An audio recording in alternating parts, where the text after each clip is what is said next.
I have got some really great news coming out of the state of Alabama.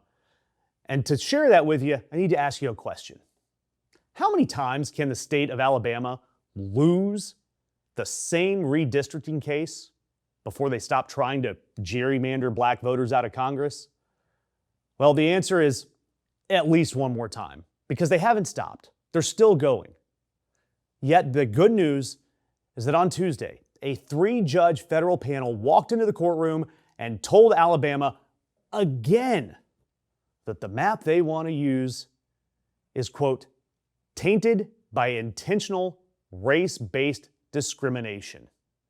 And this is the third time, the same state, same case, same map, same crime. And it's the same panel of judges that have called the same map discriminatory 3 separate times. And this isn't coming from judges that are exactly Bernie bros. 2 of the 3 were appointed by Donald Trump. So yes, 2 Donald Trump appointees just ruled that Alabama's map intentionally discriminates against black voters. And the state attorney general, Steve Marshall, looked at that ruling, took a slow sip of his sweet tea, and announced that he will appeal that ruling to the Supreme Court again.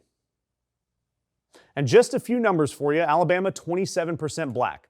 2.5 million black Americans live in Alabama.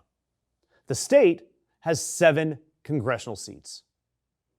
And if you remember, even after the Supreme Court kind of hit it over the head, the Voting Rights Act says you do not draw a map that intentionally crushes minority representation. The lower courts have said that Alabama needs at least 2 majority black districts. The Republican legislature said, no, we're not following that. You only get 1. The lower court came back and said, no, 2.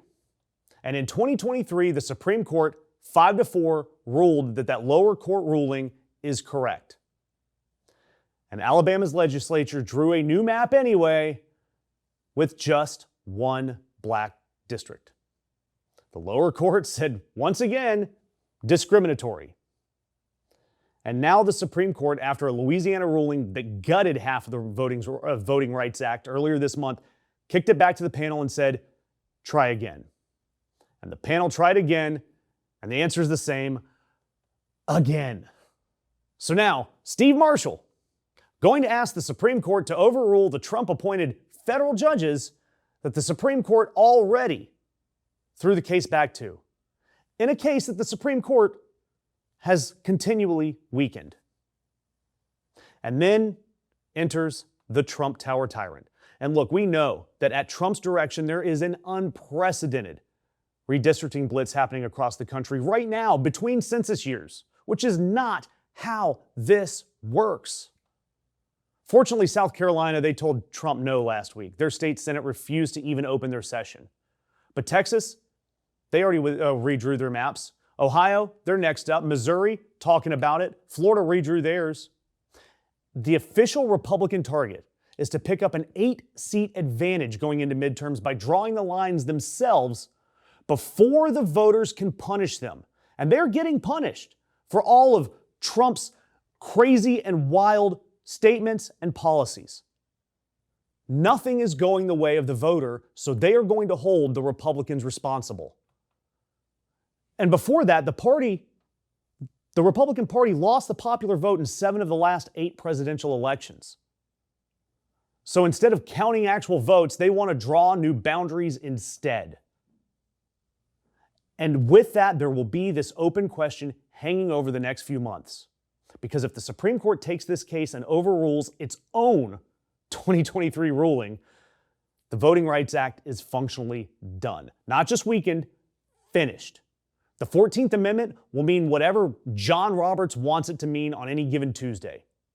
And every state in this country with a black population over 25% and a Republican legislature is going to spend the next few months figuring out how to wipe out the next majority black district. But for now, we get to celebrate the good news. And I want to make sure you have subscribed to us because we are going to walk through every gerrymandered inch of this clown show between now and the midterms.